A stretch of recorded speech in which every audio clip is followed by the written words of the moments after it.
Meio ambiente. Quais são as classes de incêndio mais comuns? Os tipos de incêndio, eles têm classes que vão de A até E, tá? Tem incêndios da classe A, B, C, D até E. Aqui a questão trouxe alguns para nós, perguntou quais são as mais comuns. Será que essas aqui são as mais comuns? Vamos ver. Classe A. Ocorrem materiais sólidos, como plástico, tecido e borracha. Tem muito isso no veículo, né? Sim, essa é ok, é muito comum. Classe B, ocorrem líquidos inflamáveis, como gasolina, diesel e álcool. Opa, tem demais. Os veículos são movidos a isso, né? Também. Classe C, ocorrem equipamentos energizados, como bateria e sistema elétrico do veículo. O veículo também tem.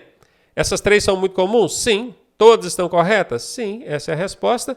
E lembrando daquele macetaço que eu ensino, que quando tem esse todas nas alternativas aqui, 80% de chance desta ser a resposta. E aqui, mais uma vez, o macete bateu, confirmando aí os tantos macetes que a gente ensina nos nossos treinamentos. Você também pode ser beneficiado por isso, hein?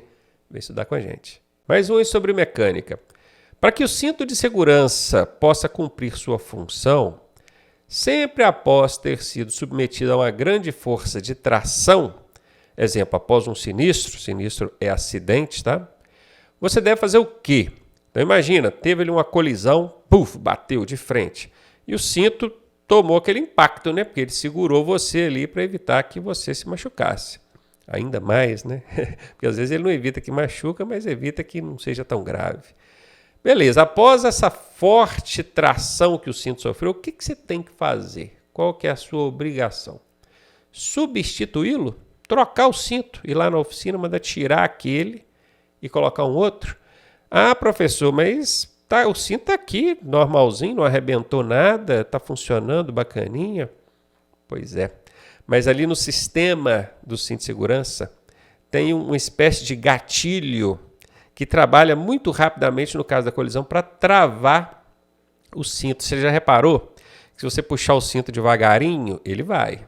Se você puxar rápido, ele trava. Pois é, isso é justamente para evitar dele ficar travando quando você precisa movimentar o corpo dentro do carro. Você está dirigindo, às vezes você precisa olhar pela janela, chegar para frente para ver alguma coisa. Já pensou se ele ficasse travando toda vez? Então esse travamento dele só acontece quando ele percebe que tem um impacto. Então você puxou rápido, ele trava. E isso só funciona uma vez. Então veja bem, seu carro teve um impacto, o cinto deflagrou aquele gatilho para poder te segurar ali e evitar de você se machucar. Aquela deflagração, aquele gatilho ali, só acontece uma vez. Você tem que substituir aquele dispositivo. Então, se você não substituir, da próxima vez, se acontecer uma colisão, o cinto não vai travar, ele vai para frente, você vai enfiar o nariz no volante. E não é isso que a gente quer. Então, sempre, após ser submetido a uma força de tração, o cinto de segurança precisa ser substituído. Anote isso, hein? Lavá-lo é bom sempre que precisa, para manter ele limpo, evitar de sujar sua roupa, né? Prendê-lo com um nó não pode de jeito nenhum, isso é inclusive infração de trânsito. E diminuir o seu comprimento, você está mexendo ali na originalidade do dispositivo do equipamento. Você não vai fazer isso de jeito nenhum, né? Então, B, C e D, está fora. Letra A aí a resposta. Sinalização viária. Identifique a sinalização semafórica que é destinada exclusivamente ao pedestre, permitindo-lhe a passagem. Qual desses sinais é exclusivo para o pedestre? Esse aqui eu sei que não é, e esse aqui eu sei que não é, porque eles são para veículos. Esses dois aqui eu sei que são exclusivos para pedestres. Só que um dos dois permite a passagem do pedestre. Qual dos dois, hein? Moleza essa, né, gente? Letra B de bola, óbvio. A mãozinha vermelha aqui está dizendo para você parar. O homenzinho verde andando quer dizer que é para você passar, isso sendo você um pedestre. Letra B de bola. E aí, tá gostando da aula? Eu sou o professor Ronaldo Cardoso e tenho o caminho das pedras para você chegar à sua aprovação da forma mais suave possível. Se você fizer exatamente o que eu te pedi, eu garanto que você passa. Clique aqui no primeiro link da descrição e vem ser aprovado com a gente. Mais uma sinalização viária. O símbolo IP16 de cor branca inscrito no pavimento indica o quê? É esse símbolo aqui, ó. Eu estou vendo aqui um carrinho, parece que é uma tomada, não é? Uma tomada.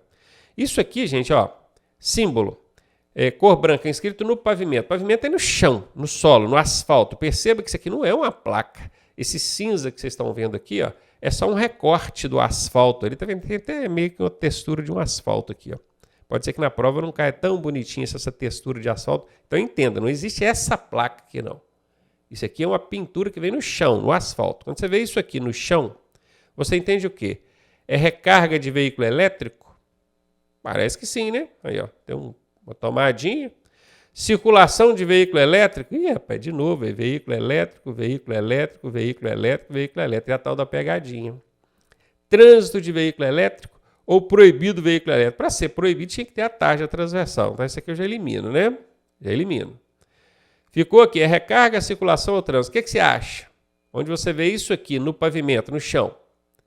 A resposta é a letra A.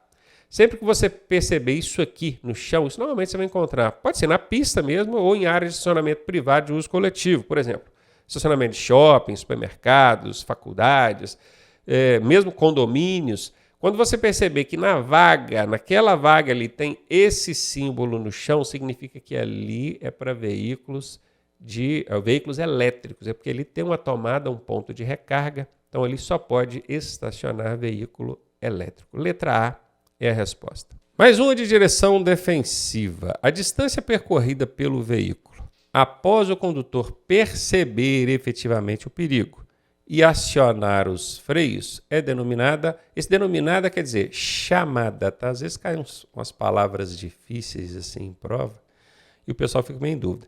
Se o Detran troca esse denominada por chamada ou conhecida, aí ficaria mais fácil. Ó. É conhecida como ou é chamada de... Né? Fica mais fácil. É o denominada. Beleza, veja bem, ele já percebeu. Ó, após ele perceber, ele já percebeu. E agora ele vai acionar os freios. Ele está pisando no freio. Como é que chama isso? Distância de reação, distância de parada, distância de frenagem ou distância de percepção. Então, bora lá. Vamos simular isso aqui de novo, apesar de ter sido explicado lá na hora das aulas, né? Nesse ponto aqui, ó, o veículo está vindo aqui. Ó. Nesse ponto, o condutor vê o perigo. Ó, vê. Esse aqui é o momento da percepção, é o momento que ele percebeu. O perigo está aqui. Ó o perigo aqui. Esse aqui é o P de perigo. Ele viu o perigo. Depois que ele vê o perigo, acabou de ver o perigo, começou aqui. Aqui começa a contagem do tempo da parada, tá? O tempo da parada começa no momento que ele vê o perigo. Viu aqui, ó. Depois que ele vê, qual que é a próxima coisa que ele faz? É reagir. E como é que ele reage? Pisando no freio. Então, daqui até aqui é a reação. Certo? Daqui até aqui, ó. Esse aqui é o tempo de reação. Então, ó, viu o perigo, viu, e acionou os freios, reação. Essa é a resposta.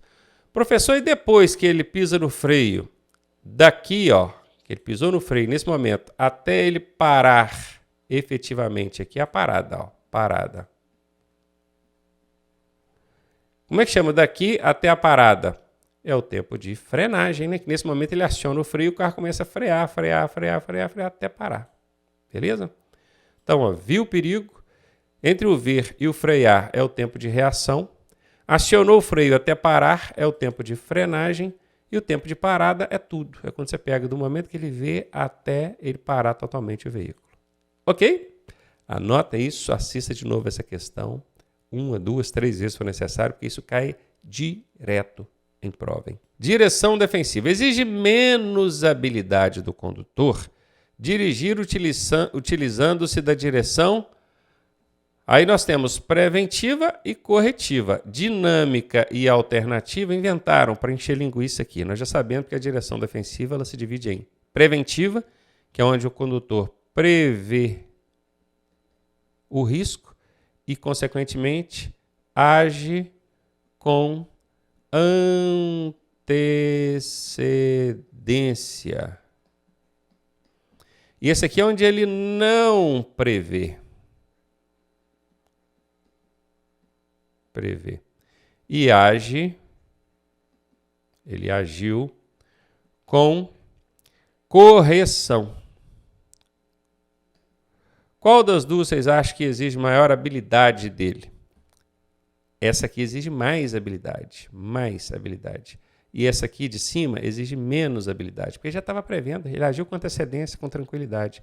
Então, exige menos habilidade do condutor a direção preventiva. Por isso que a direção defensiva recomenda sempre que a gente procure utilizar, aplicar a preventiva, para não sermos surpreendidos e termos que agir de muita habilidade para poder corrigir uma situação não prevista.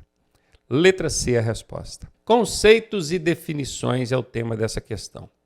Qual o nome da área identificada na ilustração pela cor vermelha? Está vendo aqui, ó? Essa área aqui de cor vermelha, qual o nome disso? Ciclovia, bicicletário, ciclofaixa ou ciclódromo? Ciclódromo não existe dentro dos conceitos e definições de CTB. Inventaram e colocaram aqui para encher linguiça. Está fora. Bicicletário é onde a gente estaciona bicicleta. Não é o caso. Isso aqui não parece ser um estacionamento de bicicleta. Seria uma ciclovia ou uma ciclofaixa? É ciclovia quando é uma via própria, uma pista separada do restante da pista. Nós temos uma pista aqui à direita para circular automóveis, motocicletas, caminhões, ônibus. Outra pista à esquerda separada também. Separada por quê? Tem um gramado aqui, ó, fazendo a separação, tá vendo? E no meio nós temos uma pista, uma via exclusiva para bicicleta. Quando é uma via, uma pista própria, chama-se ciclovia. Letra A resposta. Essa questão trata do tema conceitos e definições, anexo 1 do CTB.